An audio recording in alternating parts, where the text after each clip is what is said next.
பெரிய ஐயா உங்க மேல ரொம்ப கோவமா இருக்காருங்க. எப்போதும் கொண்டார அரிசி பருப்பெல்லாம் கொண்டாரலையான்னு கேட்டாருங்க. நீங்க இங்க இருந்து எதுவும் கொண்டு போக கூடாதுன்னு சொன்னீங்கன்னு சொன்னாங்க. என் மேல ரொம்ப கோவப்பட்டாருங்க. அப்புறம் சுந்தரேஷ் ஐயாவுக்கும் சோம ஐயாவுக்கும் ஏதோ பிரச்சனை போல் இருக்குங்க. வீடே ரொம்ப குழப்பத்துல இருக்குதுங்க. அது மட்டும் இல்லாம சுந்தரேஷ் ஐயாவை எப்படியாவது ஃபேக்டரியில இருந்து தூக்கணும்னு பெரிய ஐயாவும் சின்ன ஐயாவும் பேசிக்கிட்டாங்க. அது மட்டும் இல்லைங்க, உங்களுக்கும் கிரி ஐயாவுக்கும் ஏதாவது பிரச்சனை பண்ணி விடணும்னு வேற எல்லாரும் பேசிக்கிட்டாங்க. இந்த குடும்பத்துல என்ன நடக்குதுன்னு ஒண்ணுமே புரியலைங்க. பெரிய ஐயாவுக்கு உங்க மேல அப்படி என்னதான் கோவம்னு தெரியல. பெரிய ஐயா சொன்னதை சொன்னபடியே செஞ்சிருவாருங்க. அவர் ஆரம்ப காலத்துல இருந்தே அப்படிதான். எதுக்கும் இனிமே நீங்க ஜாக்கிரதையா இருக்கிறது ரொம்ப நல்லதுங்கம்மா.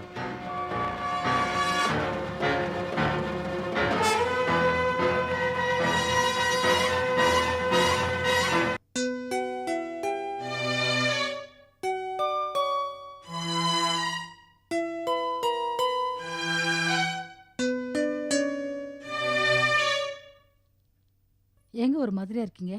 ஜானகி, நான் நம்புற எல்லாருமே ஒவ்வொருத்தரா என்னை ஏமாத்திக்கிட்டே இருக்காங்க. நான் யாருக்கும் என்னைக்கு எந்த கெடுதலும் செஞ்சதில்லை, நினைச்சதில்லை. எனக்கு மட்டும் ஏன் இப்படிலாம் நடக்குது? ஏன் எல்லாரும் என்னை ஏமாத்துறாங்க? நாம யாரையும் அவளை சரியா புரிஞ்சுக்கிறது இல்லைங்க. முழுசா எல்லாரையுமே நம்புறோம். அதனாலதான் இவ்வளவு பிரச்சனையும் வருது. அவங்களும் சொல்லி குத்தம் இல்லைங்க. எல்லா தப்பு நம்ம மேலதான். உண்மைதான் ஜானகி, எல்லா தப்பும் என் மேலதான் இருக்கு. அப்பா திடீர்னு என்கிட்ட வந்து சுந்தரேசனை உடனே ஃபேக்டரியிலேருந்து வெளியே அனுப்பு, அவனுக்கு எந்த பொறுப்பும் கொடுக்க வேண்டாம் அப்படின்னு சொல்லிட்டாரு. அது திடீர்னு உடனடியாக செய்யக்கூடிய காரியம் இல்லை. ஆனால் அவர் பிடிவாதமா இருக்காரு. எனக்கு என்ன செய்யறதுனே புரியல. இது பாருங்க, சுந்தரேசனால நம்ம குடும்பத்துக்கு எந்த பிரச்சனையும் இல்லைன்னா நாம பண்றது தப்புதான். ஆனா அந்த ஆளால ராணியோட வாழ்க்கையை பாதிக்குதே. மாமா சொல்ற மாதிரி சுந்தரேசனை முதல்ல ஃபேக்டரி விட்டு வெளியில அனுப்புற வழியை பாருங்க.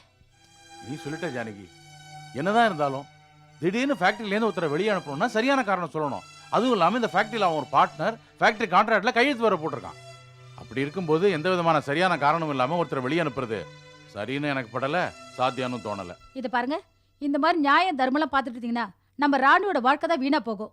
நீங்க என்ன பண்ணீங்களோ ஏது பண்ணீங்களோ எனக்கு தெரியாது. சுந்தரேசனை உடனடியாக ஃபேக்டரி விட்டு வெளியில அனுப்புங்க. அதான் நமக்கும் நம்ம குடும்பத்துக்கும் நல்லது. என்ன ஜானகி இது? நீ பாட்டு சர்வ சாதாரணமாக சொல்லிட்ட. ஒருத்தர் பேர்ல பழியை போட்டு வெளியே அனுப்புறதுன்னா அது எப்படி? என்னங்க இது? ஃபேக்டரி படத்தை கையாடல் பண்ணிட்டான்னு சொல்லுங்க.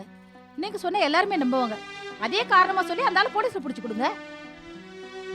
பாரு ஜானகி, அவன் நல்லவனோ கெட்டவனோ, அவன் பேர்ல பழிய போட்டு வெளியே அனுப்புறதுங்கிறது என்னால நினைச்சு கூட பார்க்க முடியாத ஒரு விஷயமா இருக்கு. நாம ஒண்ணு நல்லவங்க மேல பழிய போடலையே, கெட்டவங்க மேல தானே பழிய போடுறோம்.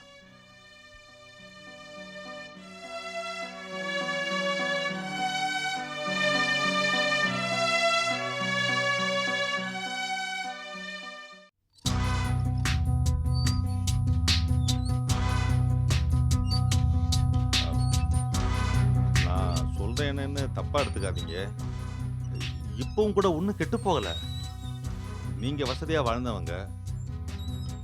உங்களுக்கு இப்படி இந்த இடத்துல வந்து கஷ்டப்பட்டோம் தலையெழுத்தா? நான் உங்களை வச்சு காப்பாத்துவேன். அந்த தெம்பு தைரியம்லாம் எனக்கு இருக்கு. இருந்தாலும் நீங்க இப்படி கஷ்டப்படுறீங்களே, அதை நினைச்சாதான் ரொம்ப வேதனையா இருக்கு. நம்ம கையில பணம் இருந்தா யாரை பத்தி கவலைப்பட வேண்டியதில்லை. அதனால மறுபடியும் ஐயா கிட்டயே போய் நீங்க வர வேண்டாம். உங்க சார்பா நான் போய் மன்னிப்பு கேட்டு அவர்கிட்ட என்ன பேசுறீங்க நீங்க? மறுபடியும் எந்த முகத்தை வச்சுக்கிட்டு அவங்க வீட்டுக்கு போக சொல்றீங்க? கல்யாணம் பண்ணிக்கிட்டு ஆசீர்வாதம் வாங்க வந்த பொண்ண வீட்டை விட்டு போன துரத்திட்டாரு.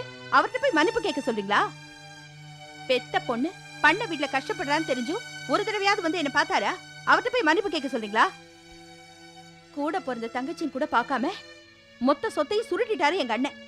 அவர்கிட்ட போய் மன்னிப்பு கேட்க சொல்றீங்களா? இவ்ளோ துரோகம் பண்ணிருக்காங்க, அவங்க முகத்துல போய் முழிக்க சொல்றீங்களா? இவ்ளோ நடந்ததுக்கு அப்புறமும் அவங்கள பார்க்கணுங்கிற எண்ணம் எனக்கு மட்டும் இல்ல, உங்களுக்கும் வரக்கூடாது. புரிஞ்சுதா? என்னை ஏமாத்தி மொத்த சொத்தை எங்க அண்ணன் பேருக்கு எழுதி வச்சு என்னை ஜெயிச்சுட்டதா எங்க அப்பா நினைச்சிட்டு இருக்காரு. கூடிய சீக்கிரம் இந்த ராணி யாருன்னு அவருக்கு நான் புரிய வைக்கிறேன்.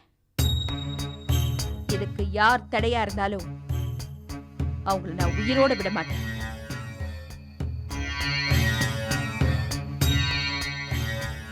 முருகா, வண்டி ரெடியா? ரெடியா இருக்குமா?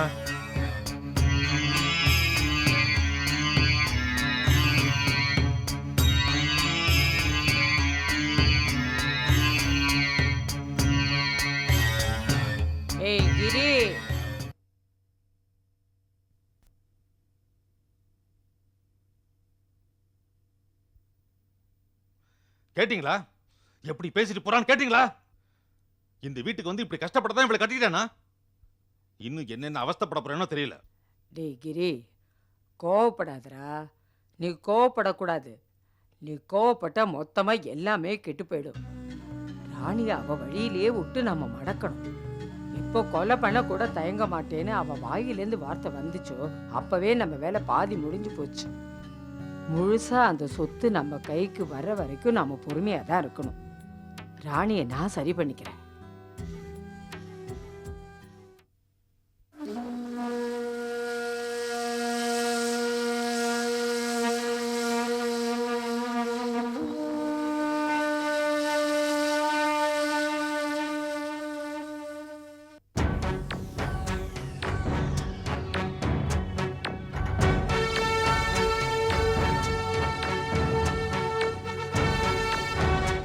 அப்பா, என்னப்பா?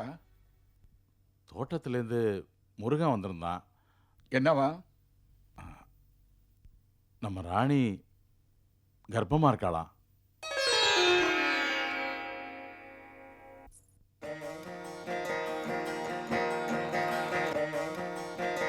அப்பா, நீங்க ஒரு தடவை அவளை நேர்ல வந்து பார்த்து பேசினா. ஆமாப்பா, நம்ம வீட்டுக்கு இப்பதான் புதுசா ஒரு வாரிசு வரப்போகுது. இந்த நேரத்துல நீங்க அவளை நேர்ல போய் பார்த்து சமாதானப்படுத்தி வீட்டுக்கு கூட்டிட்டு வந்து அவளுக்கு செய்ய வேண்டியதையெல்லாம் செஞ்சீங்கன்னா அதுதான்ப்பா நமக்கு மரியாதை. எதுக்குப்பா மரியாதை? நாம அவ்வளோ தூரம் எடுத்து சொல்லியும் நம்மளையெல்லாம் அவமானப்படுத்திட்டு வீட்டை விட்டு வெளியே போனாலே அதுக்கு மரியாதையா? உங்க அப்பாவுடைய கௌரவத்தையும் மானத்தையும் காத்துல பறக்க விட்டுட்டு போனாலே அதுக்கு மரியாதையா? பூரா சொத்தும் அவ கைக்கு வரணுங்கிறதுக்காக அந்த கிழவி சொல்றபடியெல்லாம் ஆடி நம்மளை அவமானப்படுத்திட்டு போனாலே அதுக்கு மரியாதையா? பெத்த அப்பா ஊருக்கு முன்னாடி தலை குனிஞ்சு நிக்கிறத பார்த்து சந்தோஷப்படுறாளே அதுக்கு மரியாதையா?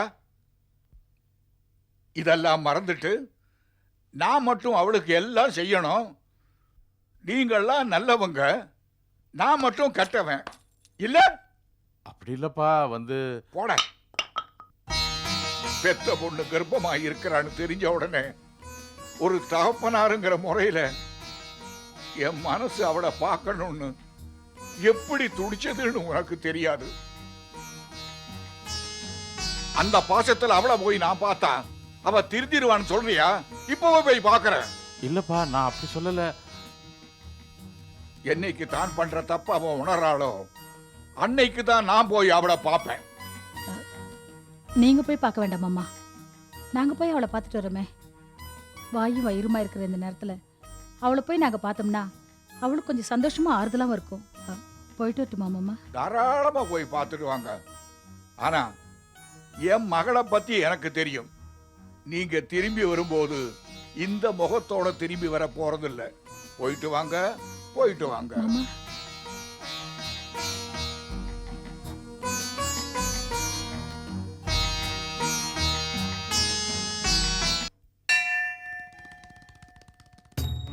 ஒவ்வொரு மாசமும் 10ஆம் தேதினா நீ டாண்டு வந்துருவ. என்ன ஆச்சு? 2 மாசமா ஆளையே காணோமே. லக்ஷ்மணா, ஒரு வாரமா பெய்த மழையில நம்ம ஊர் பள்ளி வாசல்ல ரொம்ப டேமேஜா போச்சு. அதை ரிப்பேர் பார்க்க வேண்டிய வேலையை என்கிட்ட ஒப்படைச்சிட்டாங்க. அதனால ஊரா போய் பள்ளி வாசலுக்காக நன்கூட வசூல் பண்ண வேண்டியதாகி போச்சு. அதான்ப்பா வர முடியல. ஆமா, எவ்வளவு கலெக்ஷனா இருக்கு? கலெக்ஷன் ஓரளவு வந்திருக்கு. கொஞ்சோண்டு வந்திருக்கோம். ஏதோ டேய், அடிச்சேன்னா நான் ஒருத்தன் இருக்கிறேன்ல. இல்ல லட்சுமணா, ஏண்டா இந்த செவர் ஒடிஞ்சு விழுந்தப்போ நீ எவ்வளவு உதவி பண்ணியிருக்கிற? மசூதி கட்டுறதுக்கு நாங்களும் உதவுவோம் இல்ல? ஏன்டா கேட்கல? லட்சுமணா, உன் பெரிய மனசு, பெருந்தன்மை எல்லாம் எனக்கு தெரியும். இருந்தாலும் மேலும் மேலும் உனக்கு தொந்தரவு கொடுக்கூடாது அப்படின்னு தான்ப்பா விட்டுட்டேன்.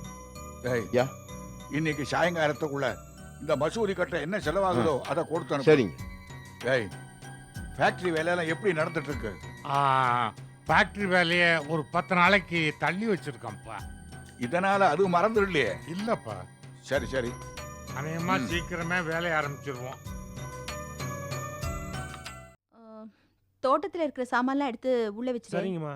அப்புறம் இந்த நெல் மூட்டைலாம் கணக்கு சரியா இருக்கான்னு பாத்துக்கோ. சரிங்கம்மா.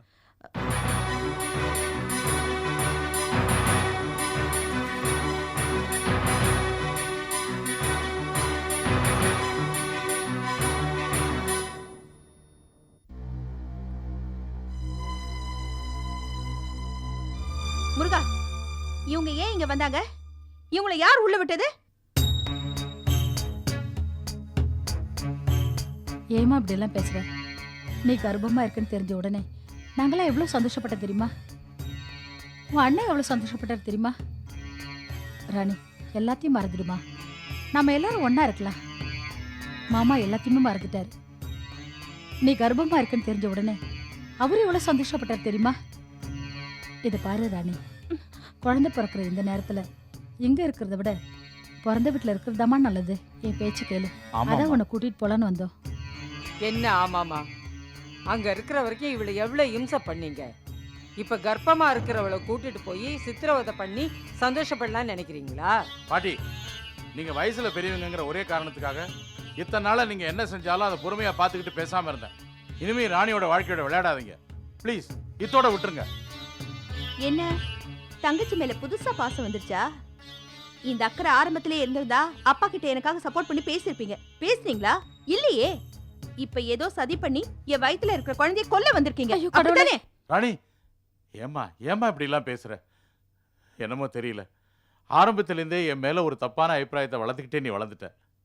ஆனா உண்மை என்னங்கிறத சீக்கிரத்திலே நீ புரிஞ்சுக்குவேம்மா. உன் மேல நான் வச்சிருக்கிற பாசத்தை உனக்கு நிரூபிக்கிறதுக்கு எனக்கு ஒரு சான்ஸ் கொடு. அதுக்கு நான் என்ன செய்யணும்னு சொல்லு, தயாரா இருக்கேன். இப்ப கூட நானும் உங்க அண்ணியும் அப்பா கிட்ட உன்னை பத்தி தான் பேசிட்டு இருந்துட்டு வரோம். இதை பார், நீ அந்த வீட்டுக்கு வந்ததுக்கு அப்புறம் உனக்கு பிடிக்காத காரியம் எது நடந்தாலும் சரி, நீ உடனே திரும்பி வந்துடலாம். நான் உங்க முகத்தை பார்க்கவே பிடிக்கலங்கிற என்ன வீட்டுக்கு வேற கூப்பிடுறீங்களா? ராணி, நீ ஏன் இப்படி பேசுறேன்னு எனக்கு தெரியல. என்னை பார்க்கவே பிடிக்கலன்னு சொல்ற அளவுக்கு நான் என்ன தப்பு பண்ணேன்னு எனக்கு புரியல. என் ஒரே தங்கச்சின்னு உன் மேல பாசத்தை கொட்டினது தவிர. பண்றதெல்லாம் பண்ணிட்டு பேச வந்துட்டான். பேச அவளுக்காக நீ என்னடா பண்ணி இருக்க? உங்க அப்பா அன்னைக்கு கட்டின புடவையோட அவளை வீட்டை விட்டு வெளியே அனுப்பினார, அப்ப ஏதாவது பேசுனியா? அது போகட்டும், சொத்தெல்லாம் உன் பேர்ல எழுதி வைக்கும் போது தங்கச்சிக்கும் கொஞ்சம் கொடுங்கன்னு ஏதாவது சொன்னியா?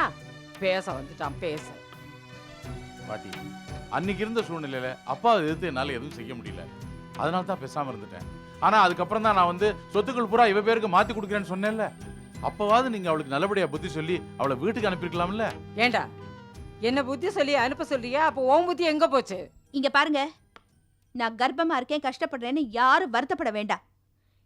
இந்த காரணத்தை வச்சுக்கிட்டு யாரும் என்ன பார்க்க வர வேண்டாம். இங்கேயாவது எனக்கு கொஞ்சம் நிம்மதியா இருக்க விடுங்க. ராணி,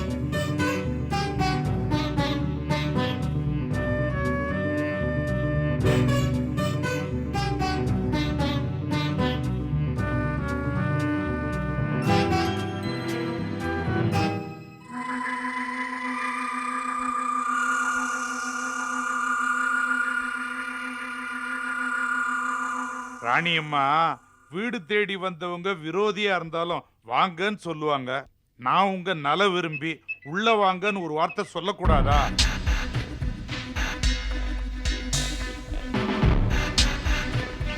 நான் உங்களை எதிர்பார்க்கல. நீங்க எதிர்பார்க்கறீங்களோ எதிர்பார்க்கலையோ, தானா முன் வந்து உதவி செய்யறதுதான் இந்த சுந்தரேசனோட வேலை.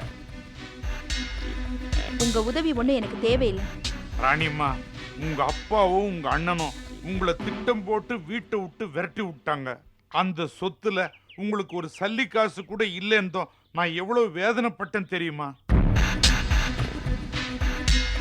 இதெல்லாம் விட பெரிய வேதனை, நீங்க நிலைமை புரியாம இப்பவும் கோவப்பட்டு இருந்தீங்கன்னா இப்ப இருக்கிற நிலைமையோட மோசமாயி நடுத்தருவுல வந்து நிப்பீங்கம்மா. இதெல்லாம் தேவையா? யோசிச்சு பாருங்க. இந்த மிரட்டலுக்கெல்லாம் நான் ஒன்னும் பயப்பட மாட்டேன். ஐயையோ, எச்சரிக்கிறதுக்கும் மிரட்டுறதுக்கும் உங்களுக்கு வித்தியாசம் தெரியலையா? ராணியம்மா, இப்போதைக்கு ஒரு சல்லி காசு கூட போறாம நீங்க இருக்கிறீங்க. இருந்தாலும் நான் ஏன் உங்களை தேடி வரேன்? ஏதாவது உங்களுக்கு உதவி பண்ண முடியுமான்ற நல்ல எண்ணத்துல தான். இத பாருங்க, முதல்ல என்ன நல்லா புரிஞ்சுங்க. பெரியவர்கிட்ட உங்களை பத்தி எல்லாம் நல்லா பேசி வச்சிருக்கிறேன். இப்ப கூட இந்த வீம்பு குடிவாதம் எல்லாத்தையும் தூக்கி போட்டு நீங்க உங்க புருஷனோட அந்த வீட்டுக்கு போங்க. பழைய மகாராணி மரியாதையோட உங்களுக்கு வரவேற்பு கொடுப்பாங்க. அது மட்டும் இல்ல, வீட்டோட உங்களை சேர்த்துக்குவாங்க, சொத்தெல்லாம் உங்க பேர்ல எழுதி வைப்பாங்க. இதெல்லாம் விட உங்க அண்ணங்கிட்ட போராடி அந்த ஃபேக்டரி உங்க பேருக்கு வாங்கி கொடுக்குறேன். இதை விட ஒரு மனுஷன் என்னங்க செய்வாங்க? இந்த பேச்சுக்கெல்லாம் நான் மயங்க மாட்டேன். என் சொத்தை எப்படி என் கைக்கு கொண்டு வரணும்னு எனக்கு தெரியும். நீங்க போய் உங்க வேலையை மட்டும் பாருங்க.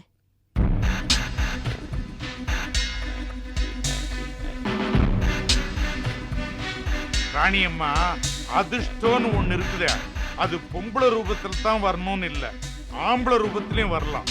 அப்படி வந்தவன் தான் நான் எதை சொன்னாலும் எடுத்தெறிஞ்சு பேசுறீங்க.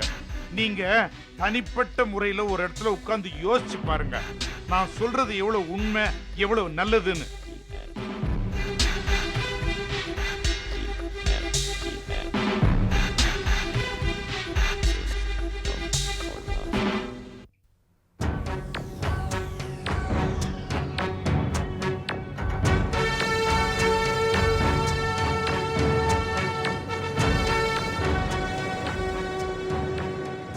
அம்மா, இந்த தென்னை மரத்தெல்லாம் சீர் பண்ணுறதுக்கு ஒரு 10 ஆளுங்களை வர சொல்லியிருக்கிறேம்மா. அப்புறம் அம்மா, பெரிய கார் வர மாதிரி இருக்கு.